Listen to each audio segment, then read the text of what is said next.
बोलती पुस्तके. ज्यांना वाचनाचा नाद त्यांना बोलती पुस्तके घाली साद. आमचं चॅनल सबस्क्राईब करा आणि सबस्क्राईब करायला इतरांनाही सांगा. नमस्कार श्रोते मित्र हो. बोलती पुस्तके सादर करीत आहे लेखिका शुभांगी भडबडे लिखित कादंबरी मृत्युंजयाचा आत्मयज्ञ. प्रकरण 22. हॉस्पिटलच्या त्या भयान रात्री तात्यांना एकदम जाग आली. त्यांच्या वॉर्डमध्ये ते एकटेच असल्याचं जाणवलं आणि समोरच टांगलेलं भिंतीवरचं कॅलेंडर पाहिलं. इथे येऊन 8 दिवस झाले होते. सचेतन अचेतन अवस्थेत ते 8 दिवस गेले होते. त्यांनी उठण्याचा प्रयत्न केला. कमरेखाली पावलापर्यंत विलक्षण कळ उमटली. त्यांनी परत आपलं मस्तक उशीवर ठेवलं. हॉस्पिटलमध्ये निशब्द शांतता होती. दूर कुठेतरी रडण्याचा विवळण्याचा आवाज येत होता. उठून चालत जाऊन बघावं असं त्राण त्यांच्यात नव्हतं आणि अचानक कोपऱ्यात त्यांना परिचारिका झोपलेली दिसली. तेव्हा ते मनाशीच हसले. ह्या भीषण शांततेतही ही परिचारिका लघुमृत्यूच निद्रेत अनुभवते आहे. ह्याच मृत्यूच्या साखळीतून आपण इथवर आलो, परंतु हात आणि पाय उचलायचं त्राणही आपल्यात नाही. हे मृत्यूचे संकेत तर नाहीत. प्रश्न मृत्यू येण्याचा नाहीच, परंतु अशा स्थितीत यावा हे योग्य नाही. मृत्यूला कदाचित ह्या भयान शांततेचं भय वाटेल. बाहेर पाऊस कोसळतोय, आत शांतता आहे. दुसऱ्या वार्डमधला विवळण्याचा रडण्याचा आवाज आहे. मृत्यूला इथे येताना भीती वाटू नये, परंतु दया आली, भीती वाटलीच तर आपण स्वतःच स्वागत करायला हवं. त्यांना एका मातेची इंग्रजी लेखकाची कथा आठवली. अशाच एका भीषण रात्री प्रत्यक्ष मृत्यू दारात येतो. मातेला कॉपी करायला सांगून तिच्या मुलाला आपल्यासह घेऊन जातो. माता त्याला शोधत शोधत असंख्य अडचणी पार करत मृत्यूलोकापर्यंत जाते. तो म्हणतो, शेकडोंचे मृतदेह इथे आहेत, तुझा मुलगा ओळख. आणि त्याला ओळखते. मृत्यू म्हणतो, तू माता होतीस म्हणून इथवर आलीस, मुलाला ओळखलंस, पण ह्याचं भविष्य दाखवल्यावर मी केलं ते योग्यच असे तुला वाटेल. आज ग्रीक पौराणिक लोककथेप्रमाणे प्रॉमिथियसला एक झाडाला बांधलेलं असतं. गरुड येऊन त्याचा एक एक लचका तोडून नेतो. तात्या विचारात पडले. शेकडो मृतदेहातून आमची धरती आम्हाला ओळखेल का? आमचं पुढचं भविष्य जर आरोप प्रत्यारोपांना उपेक्षेंनी लज्जेनी अवनत होणार असेल तर मृत्यू तू ये तू. त्या प्रॉथिमियससारखे आम्हाला वारंवार लचके तोडून अनेक जीवघेणे अडचणीतून टाकून मृत्यू तू आम्हाला नेण्यापेक्षा तू आत्ताच ये. आम्ही तुझी प्रतीक्षा करतोय. समाज आमच्यावर शेकडो आरोप करू देत, आम्हाला दूषणं देऊ देत, लांछन लावू देत. आम्ही मृत्यू येईल म्हणून भयभीत झालो नाही, परंतु आज आम्ही हतबल असहाय्य अगतिक होऊन ह्या मृत्यूशय्येवरच आहोत.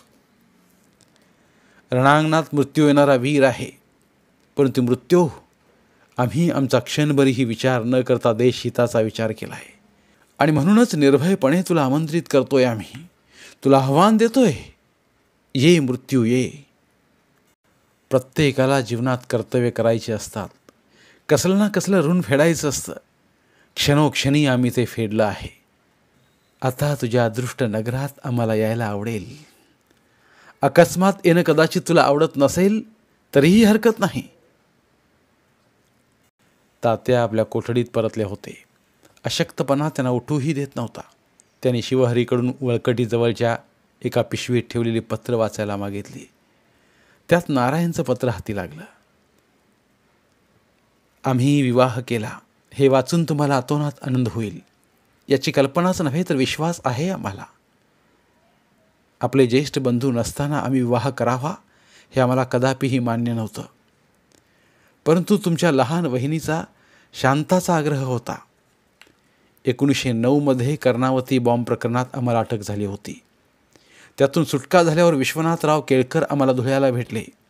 त्यांनी बहुधा आपल्या घरी आपल्या 3 भावांच्या 2 वहिनींच्या कथा सांगितल्या असाव्यात.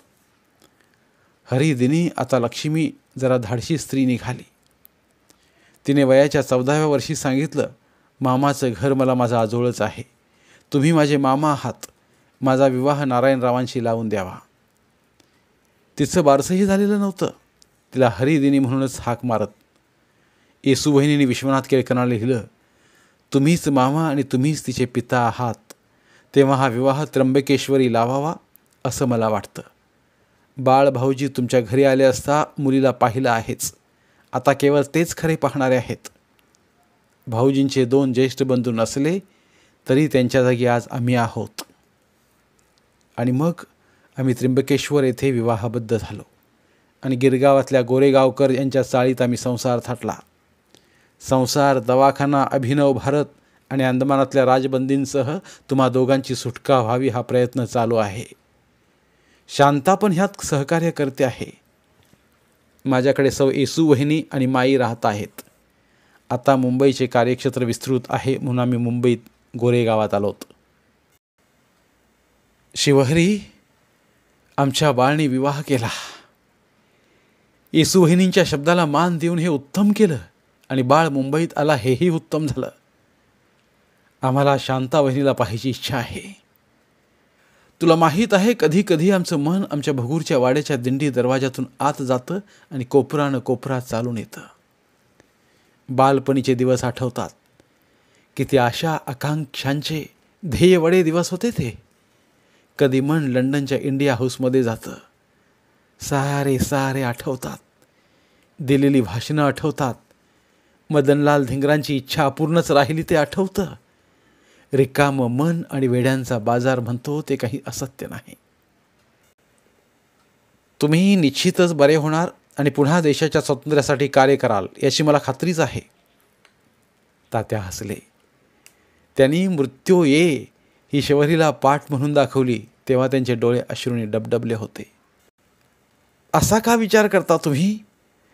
अरे, हा काही वाईट विचार नाही. मृत्यूला आमंत्रित करणं कधी वाईट नाही. आपलं जीवन इथेच थांबणार असेल तर आपणच त्याचं स्वागत करावं ना. आजवर जगात शाश्वत असं काहीही नाही. शिवहरी त्यांचं वाक्य तोडत म्हणाला, आज मी आनंदाची बातमी द्यायला आलोय. पुढच्या 8-10 दिवसात तुमच्या परिवारातली मंडळी तुम्हाला भेटायला येणार आहेत. परंतु आमच्या आजाराची वार्ता त्यांना कोणी दिली? कदाचित बाबांनी, कदाचित जेलर बॅरीने, कदाचित हॉस्पिटलवाल्याने. कारण हॉस्पिटलमधून तुम्ही परत याल हे चुकूनही वाटलं नव्हतं. इथे जेलमधल्या लोकांनीही तुमच्यासाठी प्रार्थना केल्या होत्या. आज तुम्ही 15 दिवसांनी परतून आलात. किती आनंद झाला इथे. तुम्हाला कल्पना नाही. आनंदाने रडले, आनंदाला नाचलेही. किती प्रेम करता रे तुम्ही आमच्यावर. त्यांचेही डोळे भरून आले. तुम्ही एकदा लिहिलं होतं आणि आम्हाला वाचून दाखवलं होतं. वेद केवळ ब्राह्मणांनीच वाचावेत म्हणून ते संस्कृत भाषेत लिहिलेत आणि ते ब्राह्मणांनी इतरांना कळू नयेत म्हणून स्वतःजवळ ठेवलेत. शूद्रांना ते वाचण्याचा अधिकार ठेवला नाही. हे विधान अत्यंत चुकीचं आहे. वेदांचा अर्थ सर्वसामान्यांना कळावा म्हणून पुराणं लिहिलीत. याचा अर्थ पुराणातून वेदांचंच तत्त्वज्ञान सहज शब्दात विशद केला आहे. आणि ऋषी कोणत्या जातीकुळाचे होते हे तर कुणालाच सांगता येत नाही. वाल्याचा वाल्मिकी झालेला आपल्या सर्वांना ज्ञात आहेच. परंतु आज ज्ञान हवंय राष्ट्राच्या स्थितीचं. राष्ट्राच्या स्वतंत्रतेसाठी कोणत्या योजना कार्यान्वित करता येईल याचं.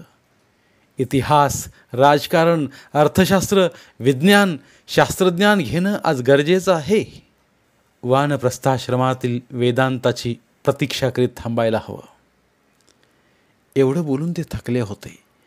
एकंदरीत त्यांची दिवसेंदिवस ढासळत जाणारी शरीरस्थिती पाहून डॉक्टर क्षयरोगाचा संकेत देत होते. बाबाही तळमळत होते. देवाला मनोमन साकडे घालत होते. विशेष परवानगी घेऊन तात्यांना भेटत होते. त्यांचा क्षीण हात हातात घेत होते. न बोलता सार मनातलं 2 अश्रूंच्या थेंबातून बोलून जात होते. 2 भावांची भेट होत होती निशब्दपणे. जेलर बॅरी कधी असला तर मनातून चकित व्हायचा. न बोलता हे दोघे कसे राहतात. पाहता पाहता तात्यांना व बाबांना भेटावं म्हणून आलेली मंडळी लवकरच जेलमध्ये येतील हे सांगत जमादार आला होता. त्या सर्वांना भेटण्यासाठी केवळ 1 तास आणि माईंना तात्यांना भेटण्यासाठी अर्धा तास दिला होता. तात्या कसेबसे चालत व्हिजिटिंग रूममध्ये गेले. नारायण, शांताबाई आणि माईंना पाहत तात्याने विचारलं, ज्या येसू वहिनींनी भेटण्यासाठी आमचे प्राण कंठात आलेत, ती आमची येसू वहिनी कुठे आहे? कुठे आहे बाळ? लहानपणचा लपाछपीचा खेळ खेळतोय की काय आपण? ते आमच्या मातेला सांगा, आता प्रौढत्वी हा खेळ शोभत नाही. बोलवा तिला, तिचे आशीर्वाद घेऊ द्या. आणि आमची भारतमाता कशी आहे, जिच्यासाठी येसू वहिनीने सर्वस्व अर्पण केलं, अत्यंत आपदा झेलल्या? बोलवा तिला, बोलवा आमच्या वहिनीला. नारायणाच्या डोळ्यांतून घळघळ अश्रू वाहत होते. माई पण खाली मान घालून डोळे पुसत होत्या. अरे बोलवा ना कुणी. बाबा, हे सांगत का नाहीत त्यांना? आपली वहिनी या जगात नाही. नारायण कसं बसं बोलले आणि तात्या एक क्षण निस्तब्ध झाले. जणू त्यांची वाचाच गेली. ते स्वस्थपणे खुर्चीवर मान टाकून बसले. विनायका, साऱ्या हालापेष्टा मानापमान सोसून ती खचली होती रे. परंतु आपल्या दोघांच्या जाण्याने ती वेडी पिशी झाली ती. बाबा म्हणाले, तुम्हाला हे माहीत होतं बाबा? हो, माहीत होतं. परंतु तुझी प्रकृती अधिकाधिक क्षीण होत असताना आम्ही तुला कसं सांगणार? आत्ता मात्र तात्यांना अनावर झालं. ते ढसाढसा रडू लागले. बाबा, बाबा कसं सहन केलं एकट्याने? वहिनी गेली हे मनात कसं ठेवलं? आमच्यासाठी, केवळ आमच्यासाठी. पित्याची छाया आणि मातेची माया देणारे तुम्ही दोघ आपापल्या परीने मौन राहिलात का? बाबांनी त्यांना जवळ घेतलं.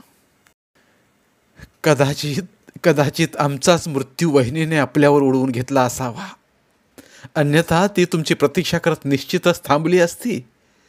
आमचीही तिला प्रतीक्षा होतीच ना. आमच्यासाठी, केवळ आमच्यासाठी गेली ती. नारायण पुढे झाले. तात्या, ही माझी पत्नी, तुमचा दोघांचा आशीर्वाद द्यावा. शांताबाई त्यांच्या चरणाशी वाकली. अखंड सौभाग्यवती भव, त्याने आशीर्वाद दिला. बाबांनी तिच्या मस्तकावर हात ठेवत म्हटलं, मुली, आयुष्य सुखात राहू दे.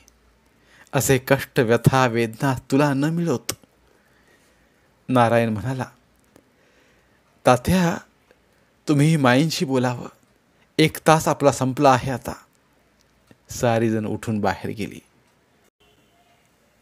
कशा आहात माई? तिचे अश्रू गालावर ओघळले. वहिनींना हा अखेर भ्रम झाला होता. तुम्ही दोघं परतून आला आहात हे पाहून त्या धावत देवघरात जायच्या आणि आरतीचं तबक घेऊन यायच्या. ह्याच भ्रमात शेवटपर्यंत त्या होत्या. गेली आमची माऊली गेली. आम्ही होतो त्यांच्याजवळ. तळमळला जीव तुम्हा दोघांसाठी त्यांचा. परंतु मृत्यूने त्यांना शांत केलं. बाळ भाऊजी मुंबईहून शांताबाईला घेऊन आले. आम्हाला घेऊन आलेत. त्यांच्याविषयी बोलावं. आपल्या सुटकेचे प्रचंड प्रयत्न चालू आहेत. 80,000 स्वाक्षरा असलेलं पत्र सरकारला दिलंय त्यांनी. तुम्ही एक अर्ज करावा. तो अत्यंत महत्त्वाचा आहे. अर्ज करावा ह्यात गैर नाही. हा हक्क आहे आपल्याला. एक अर्ज बाळ भाऊजींनी भरून आणला आहे. त्यावर स्वाक्षरी करावी ही विनंती आहे. तात्या विचारात पडले. इथे हॉस्पिटलमध्ये मरण्यापेक्षा सरकारच्या कृपेने का होईना स्वदेशात मृत्यू केव्हाही श्रेयस्कर. माईंनी त्यांच्यासमोर आवेदनपत्र ठेवलं. ह्यापूर्वीही त्यांनी 2-3दा पत्र लिहिलं होतं, परंतु ते पाठवलं गेलं नव्हतं. आज माईंकडे पाहताना त्यांना वाटलं, अर्ज दिला आणि यदा कदाचित तिथून सुटलो तर जी घडेल ती सेवा तर करता येईल. आपला मृतदेह भारत मातेच्या कुशीत तर विसावेल. किती वर्ष झालीत आपल्या मातेचं दर्शन नाही. मनाला केवळ तीच आणि तीच आस लागून राहिली. परंतु त्यांनी तो अर्ज ठेवून घेतला. आपण एक करू शकाल का? बोला बोला ना माई. तुमच्यासाठी काही करू शकलो नाही आम्ही. स्त्रियांना अलंकार प्रिय, पर साधी फुलांची वेणीही आणू शकलो नाही आम्ही. असं बोलू नका, असं बोलू नका. आम्हाला बरं वाटत नाही ते. आम्ही एक अर्ज तिकडून सरकार दरबारी देतोय, परंतु इथूनही तो जाऊ द्यावा. आणखी एक, प्रकृतीची काळजी घ्यावी. माई, तुम्हाला सांगतो, इथं आम्ही अतिशय आनंदात आहोत. सर्व काळ निसर्ग तरी सारखा असतो का? निसर्गाचं तेच प्रकृतीचं आहे. होईल बरी. फुलतील नवीन आशा, नव्या कल्पना, येईल नवचैतन्य. माई हसल्या. का का हसलात माई? आपण धड उभंही राहू शकत नाही आणि मनमोर नाचू लागलाय. माई, तुम्हाला सांगतो, 3ऱ्या मजल्यावर 5व्या इमारतीत आम्हाला ठेवलंय. समोर आहे पाचूचं रास बेट. अप्रतिम निसर्ग खुणावतो आम्हाला. कोकिळेचा स्वर कधी ऐकू येतो. एवढंच काय, बुलबुल, मैना, चिमण्या आमच्या कोठडीशी येऊन संवाद करतात. त्यांची भाषा आता समजू लागली आम्हाला. हळुवार चिवचिव, रागाने चिवचिवाट याचा फरक कळू लागलाय आम्हाला. अरे वा, इकडची स्वारी प्रसन्न आहे तर. शंकराचार्य, अद्वैताचे उपासक, ते जेव्हा पंडित मंडन मिश्रांचं घर कोणतं विचारू लागले, तेव्हा एकाने सांगितले, ज्या घरी 2 पोपट शास्त्रार्थ करत असतील ते घर मंडन मिश्र आणि देवी सरस्वतीचं. उद्या आमचीही कोठडी सावरकरांची कोठडी म्हणून बुलबुल, मैना एकमेकांना नक्कीच सांगतील. मन प्रसन्न होतं आमचं. वाराही प्रसन्न येतो इथे. अगदी छान आहे. माई मनातून हिरमुसल्या. आपल्याविषयी काहीतरी तात्या बोलतील असं त्यांना वाटलं होतं. त्या खोलीत लागलेल्या घड्याळाची टिकटिक ऐकू येत होती. अर्धा तास संपायला काहीच क्षण उरले होते. अखेर माई निराश झाल्या. खुर्चीवरून उठता उठता हलकेच म्हणाल्या, आपल्याला आमचं स्मरण नाही होत. त्याने ते निसटतं वाक्य ऐकलं. माई, ज्या मातृभूमीच्या स्वातंत्र्यासाठी शतशत क्रांतीवीर स्वतःला समर्पित करतात, त्या लावण्य सुंदर धरतीचं स्मरण आमच्या मनात नित्य होत असतं. आणि आधेमध्ये तुमचंही स्मरण होतच नाही असं नाही. माई, सहारा भारत तुमचा आहे. शतशत क्रांतिकारक तुमचे आहेत. ते सहजच तुमचं स्मरण करत असतील. आमच्या मातृतुल्य वाहिनींचं स्मरण करत असतील. खरं ना? आणि माई, वेळ संपली सांगत आल्याचं शिपाई सांगत आला. माई, एक क्षण थांबा. आमचं ऐकून घ्या. लंडनची 4 वर्षानंतर कारावास आणि अंदमानची काल कोठडी. कधी आम्हाला आमचा विचारही करायला अवसर मिळाला नाही. स्त्री पुरुष मिळून अर्धनारी नटेश्वर होतो. काया वाचा मन आम्ही राष्ट्रासाठी अर्पण केल्यावर उरलेले सहस्त्रांश आम्ही तुमचे होतो. उत्कट क्षण भोगायचे की राष्ट्रासाठी अर्पण करायचे हाच विचार मनात राहिला. याचा अर्थ तुम्ही आमच्यासाठी नगण्य नाही, तर आमच्या कार्यामागचं सामर्थ्य आहात. माही, तुम्ही सामर्थ्य आहात. पण हे सारं ऐकायला माई तिथे नव्हत्याच. त्यांच्या मनात आलं, मुंबईपासून तर रेल्वेचा बोटीचा प्रवास करून आलेल्यांना भेटायला केवळ 1-1.5 तास मिळावा. किती किती हा अन्याय आहे. कसे जमवले असतील त्यांनी एवढे पैसे. बाबा तर 1 वर्षाने सुटणार होते. केवळ आपल्याला भेटायला हाटाबिटा केला आणि आपण कोणाशीच काही मनातलं बोललो नाही. वहिनीच्या निधनाची वार्ता ऐकून माई, खरंच का आम्ही तुमच्याशी प्रेमाचे 4 शब्द बोलू शकलो असतो? आम्हाला तुम्हाला दुखवायचं नव्हतं, परंतु नाही बोलू शकलो. नाही बोलू शकलो. कदाचित परिवारापासून अनेक वर्ष बाहेर राहिल्याने आम्ही कोरडे पाषांतर झालो नाही ना. आमच्यासाठी बाबांनी पत्नी निधनाचं दुःख मनात ठेवून आम्हाला सतत आधार दिला. सर्वांनी आपापला जीव आमच्यात ओतला. परतफेड तर दूरच, परंतु प्रेमाचे 4 शब्दही आम्हाला आठवू नयेत. बुलबुल, चिमण्या यांचा स्नेह पाहताना त्यावर आपल्याला काव्यमय शब्द सुचू शकतात, पर इतक्या दुरून भेटायला येणाऱ्यांसाठी. तात्यांच्या आजाराने अशक्त झालेल्या मनाला कसलाच ताण सहन होत नव्हता. उभे राहिलेले ते खुर्चीत बसले, शून्यवत. जमादार त्यांना हात धरून कोठडीत घेऊन आला आणि ते बिछाण्यावर शांत झोपले. तरीही मनात विचारचक्र सुरू होतंच. 1918ला महायुद्ध संपलं होतं. दोस्त राष्ट्रांचा विजय झाल्याने ब्रिटिश सरकार प्रसन्न होतं. भारतीय सैन्य बलाच्या सामर्थ्यामुळे हा विजय प्राप्त झाला होता. अंदमान आणि तिथे असलेले राजकीय कैदी, स्वातंत्र्याचा उद्घोष करणारे सावरकर यांच्याबद्दल जागतिक स्तरावर चर्चा सुरू झाली होती आणि चर्चेला 1000 तोंड फुटण्यापेक्षा अंदमानच्या सिल्लर जेलमध्ये अधिक सवलती कशा देता येतील याचा विचार करण्यासाठी गठीत केलेल्या समितीचे सदस्य अंदमानात येणार होते. इतक्यात ठराविक इंग्रजी वृत्तपत्र त्यांच्याकडे येत होती. त्यात भारताचं प्रतिनिधित्व करणारं वृत्तपत्र नव्हतं. त्यामुळे देशातल्या बातम्यांसाठी अद्यापही नवीन येणाऱ्या कैद्यावर अवलंबून राहावं लागत होतं.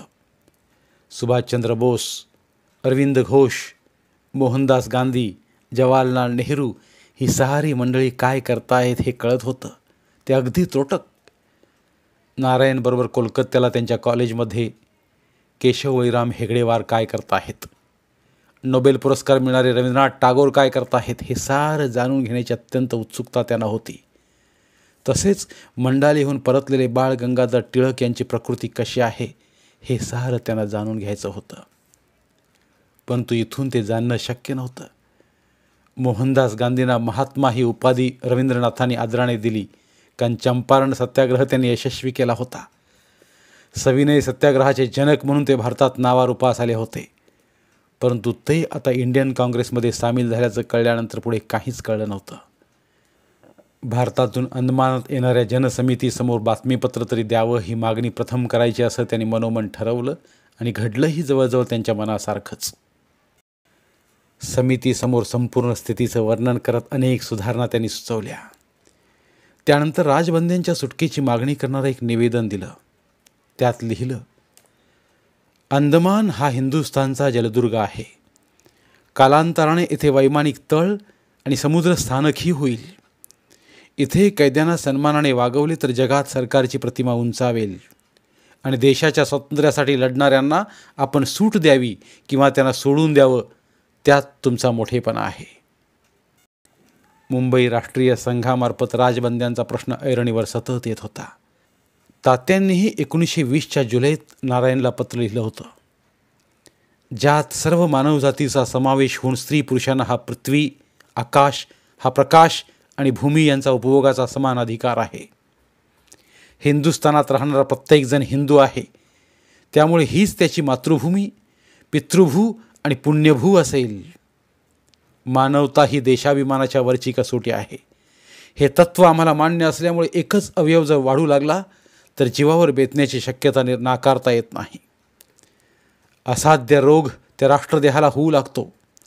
अशावेळी हाती शस्त्र घेण्याशिवाय पर्याय उरत नाही. मग आम्हीही शस्त्र हाती घेतलं. जेव्हा पर्यायच दिसेना तेव्हा परकीय सत्तेने स्वराष्ट्रावर अधिकार गाजवावा या अन्यायाविरुद्ध जसं मन बंड करून उठलं, तसंच ते जातीभेद आणि अस्पृश्यता यांच्याविरुद्धही खवळून उठतं. राजकारण हे सहकारी किंवा असहकारी नसतं, तर ते प्रतिसहकारीच असतं. नीतिदृष्टीने ते तसं असावं. असहकार हे तत्त्व नाही, तो तात्कालिक उपाय आहे. सर्वांनी सहकारच देणं हेच खरं ध्येय असायला हवं. तात्या अनेक प्रकाराने लिहित होते, बोलत होते. शिवहरी आता त्यांचा निस्सीम भक्त झाला होता. त्याला अध्यात्माची आवड असल्याने देवदेवतांबद्दल उत्सुकतेने विचारत राहायचा. हे जग जर देवाने केलंय तर देवाला कोणी निर्माण केलं? तर हिंदुस्तान न म्हणता इंडिया का म्हणतात? हिंदुस्तान हिंदूंचा तर बाकी धर्माचे लोक कसे?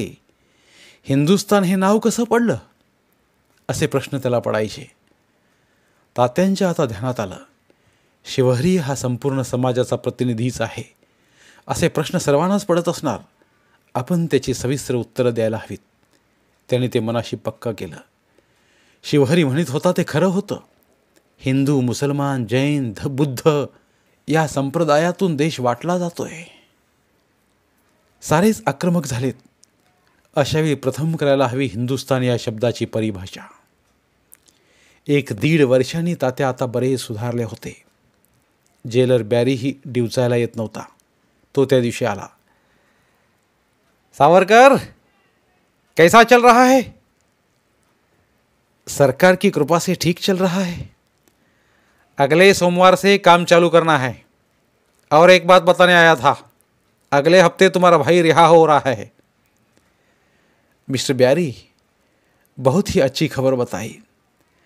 राजा होता तो बड़ा इनाम देता, आज केवळ थँक्स देता हूँ. तो आला तसा गेला. त्यांना अतिशय आनंद झाला. या कोठडीत आल्यापासून त्यांची भेट नव्हती. 6 महिने तरी झाले असावेत. शिवहरी एवढं सांगत यायचा, ते फार अशक्त आहेत. त्यांच्या शिक्षेत 10 महिन्यांनी सूट मिळाली. शिवाय अशक्त झाल्याने काम होत नाही. अशावेळी त्यांना इथे ठेवून सरकारला काय लाभ? शिवहरी म्हणाला तरी तात्यांच्या लक्षात आलं, पत्नी असणं आणि ती ह्या जगात नसणं ह्यात किती महद अंतर आहे. त्यांनी येसू बहिणीला गृहीत धरलं होतं. आता ती गेल्यावर ते कसे सहन करू शकतील तिचं जाणं.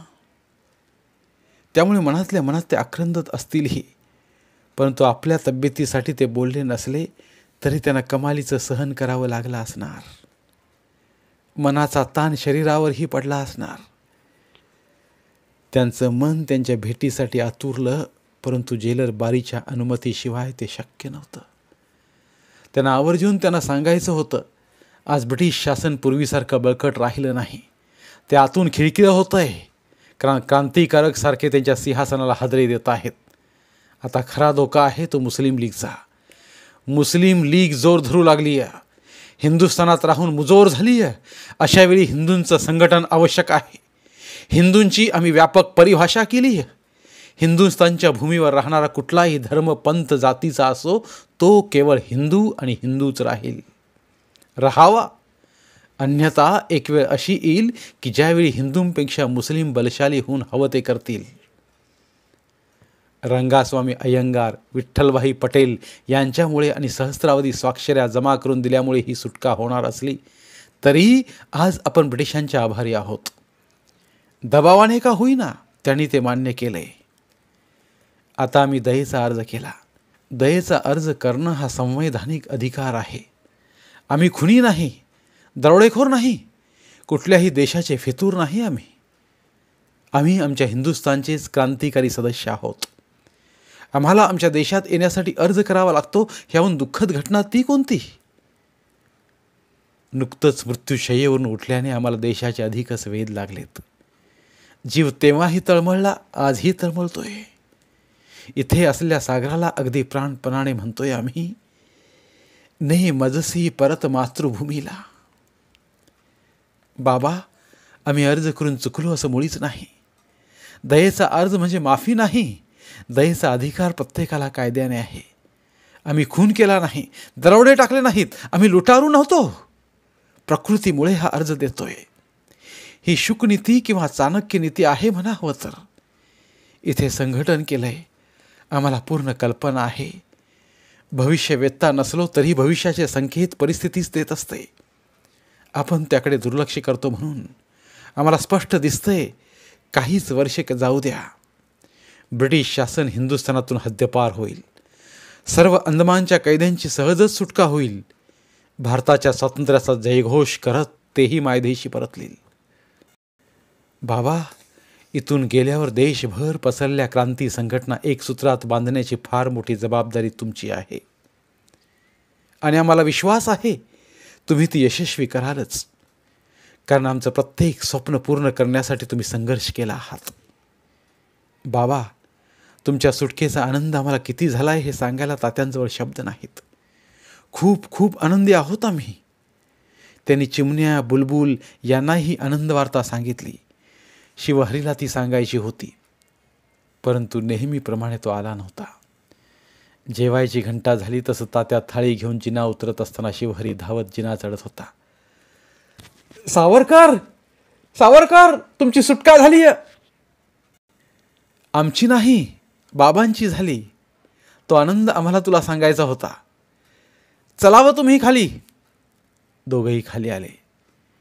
जेलर बॅरीला न जुमानता सर्व कैद्याने हातातल्या थाळ्या वाजून स्वागत केलं आणि सावरकर बंधूंचा विजय असो अशा घोषणा. तेव्हा बाबा थाळी घेऊन येत होते. त्यांना कळलं होतं, परंतु त्यांनी जेलर बारीला विनवणी केली की आमच्या सुटकेऐवजी कृपा करून तात्यांची सुटका करावी. आता या घोषणांनी मात्र त्यांना गदगदून आलं. तसंच ते अनपेक्षित असंभवनीय वाटणारी घटना घडून आलेली पाहून तात्यांनाही अनावर झालं. समोर असल्या शिवहरीलाच त्यांनी घट्ट मिठी मारली. शिवहरी आनंदाने मोहरला. 2च दिवसांनी महाराजा पोर्ट ब्लेअर स्थानकात येणार होती. जेलर बारी सकाळीच त्यांच्या कोठडीत आला आणि म्हणाला, सावरकर, सॉरी, इथे मी अधिकारी असल्याने मला शिस्तीत सर्वांनाच ठेवावं लागतं. तुम्हालाही सर्व शिक्षा भोगाव्या लागल्या, परंतु त्याही परिस्थितीत तुम्ही केलेलं कार्य सेल्युलर जेल स्मरणात ठेवील. प्रत्यक्ष मलाही तुम्हाला डिवचायला आवडायचं. तुमचा संताप आवडायचा, देशभक्ती आवडायची. लंडनला शिकलात म्हणून मनातून आदरही होता. जेलर बारी, आम्हाला तुमच्याविषयी कधीही तक्रार वैयक्तिक नव्हती. नाही, होती ती इथल्या अमानुष छळाबद्दल, माणसाला पशु समजण्याबद्दल. देशाबद्दल निष्ठा बाळगणाऱ्या तुमचा मला क्रोध येत नव्हता असं नाही, तो येत होता. तुम्ही कुठेही कधीही वाकला नाहीत, झुकला नाहीत म्हणून. सावरकर, अनेक वर्ष परिवारातून दूर राहिलात आणि अजूनही दूर राहणार आहात. कारण रत्नागिरीच्या कारावासात तुम्हाला तर एरवड्याच्या कारावासात बाबांना ठेवण्यात येणार आहे. परंतु एका गोष्टीचं मला वाईट वाटतंय, आता तुम्हाला सक्रिय राजकारणात भाग घेता येणार नाही. तीच तर अट आहे तुमच्यासाठी. तात्या हसले, म्हणाले, राजकारणात भाग घेता येणार नाही ही अट आम्ही मान्य केली, कारण शिक्षक हा विद्यार्थ्यांना घडवतो. तसं अनेकांना घडवण्याचं कार्य आमच्याच उपस्थितीनं होईल. दुसरं असं की तुम्हाला वाटतं का तुमचं शासन दीर्घकाळ राहील? कदापिही राहणार नाही. तर मग आमचा संघर्षच उरणार नाही. आमचा संघर्ष होता तो आमचा देश स्वतंत्र व्हावा म्हणून. तो सफल झालेला असेल, स्वतंत्र देश विकसित कसा करता येईल याचा आम्ही विचार करू. राजकीय क्रांतीसाठी संघर्ष केला, पुढे सामाजिक हितासाठी प्रयत्न करू. जेलर बारी कोणत्याही स्थितीत ठाम विचाराने प्रभावित असल्या तात्यांकडे पाहत राहिला आणि स्वतःच्याही नकळत सॅल्यूट ठोकून निघून गेला. दुसऱ्या दिवशी सकाळी जेलरने तात्यांना ऑफिसमध्ये बोलावलं. बाबा तिथेच होते. दोघांना त्यांचे पूर्वीचे कपडे आणि 2 पेन, 1 डायरी, 3 पुस्तकं परत करण्यात आली. एक गोऱ्या शिपायाची शस्त्रधारी तुकडी त्यांना न्यायला आली. ती तुकडी त्यांना महाराजा बोटीपर्यंत घेऊन जाणार होती. तात्या हसत म्हणाले, मिस्टर बॅरी, आमच्या निरोपाची ही सशस्त्र मानवंदना का? सारे कैदी नियम तोडून ऑफिस समोर जमले होते. त्या गर्दीतून शिवहरी धावत आला आणि त्यांच्या गळ्यात चाफ्यांच्या फुलांचा हार घातला आणि त्यांच्या चरणावर अश्रू फुलं वाहिली. त्याला उठवत ते म्हणाले, शिवहरी मित्रा. आणि त्यांना पुढे बोलताच आलं नाही. साखळदंडाने वेढलेल्या त्या दोघांना सशस्त्र तुकडीसह जावं लागलं, परंतु न बोलताही दोघं खूप खूप बोलले. महाराजा पोर्ट ब्लेअरवरून निघाली.